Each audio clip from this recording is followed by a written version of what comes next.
Hello and welcome back to our 2006 Miata track car build series. Today I pulled this out. This is the coolant expansion tank from factory. It's made of plastic and over time gets really hardened and brittle and can eventually break, which a coolant system failure like that is catastrophic with coolant leaking out, so we're going to fix it.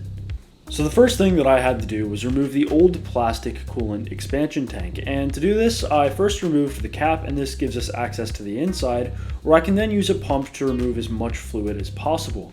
Removing all the coolant out of the reservoir is going to make the process a lot cleaner. As I go to disconnect the hoses and eventually remove this tank, if I leave it full, coolant is just going to leak and spill everywhere, making a massive mess in my engine bay.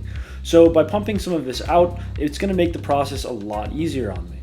Then from there, we're ready to start taking the hoses off. This just required a pair of pliers, and on each of these hose clamps you just squeeze them together and slide them down. This is going to relieve the pressure from the end of the hoses and allow you to wiggle them off. Then there's this relief hose. This is open to atmosphere. Same thing, just take a pair of pliers and you can wiggle this off. Then this hose actually immediately transfers over to our new Moroso tank. Goes in on the same spot, and this is a air vent that allows it to be open to atmosphere, so if there's any excess pressure in there it can be relieved. This simply just slid right on and had a good fitment from factory. Then I had to wiggle the other two hoses off. As I kind of touched on, these did leak a little bit of coolant, but it would have been far more had I left the reservoir full. With those off, I can now start removing the actual brackets that hold the plastic expansion tank in place. There's just two nuts, actually three, but my car was missing one. From there, I had to take off the battery cover to get myself a little bit more space, and we can pull the tank up and out where it's now only connected by the main hose at the bottom. This is the largest of them and is where a lot of the coolant flows in from, and it's the same principle of just taking a pair of pliers and removing this hose clamp.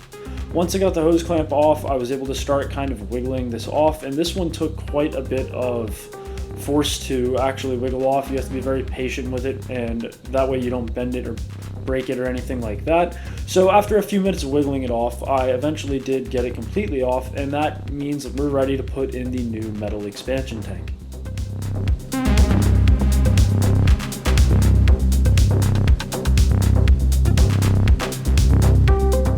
You can see them side by side here. The metal one not only looks so much nicer, but is not going to be prone to cracking or any failure over time, whereas this plastic one is starting to get pretty faded and at risk of experiencing any kind of brittle failure. So putting the new one on now, I went to reuse the factory hose clamps because it said you could, but as it turns out it actually doesn't fit on that bottom inlet, so I had to make a run to AutoZone and buy some worm clamps instead. These are just the ones that you take a Phillips head screwdriver and tighten it down.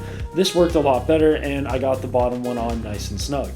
Then I went ahead and reclamped the top two hoses, also using new worm clamps opposed to reusing the factory ones. And from there, it's just the exact same process in reverse.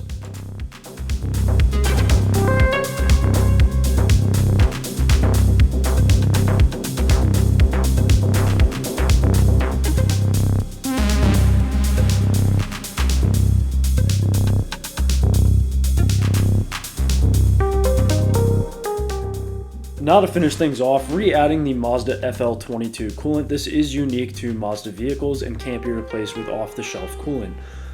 Simply just taking a funnel and filling the expansion tank back up. There is a gauge on the side. It's a little sight glass that lets you see where it's supposed to be leveled. And now starting the car. With the car running, I'm allowing the coolant tank to bleed all of the air out that we introduced into the system when we were installing it. You can see the sight gauge on the side there. It's glass and you want it filled about halfway. Once it's been running for a while and all that air is bled out, I simply put the cap back on and then we are pretty much done. Here's how it looks.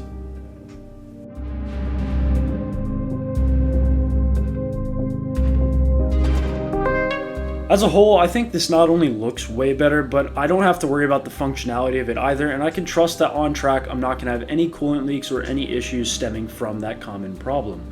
That being said, that's going to conclude this episode, so please subscribe to the channel to stay in tune with the rest of the build series. Thank you for watching and have a great day.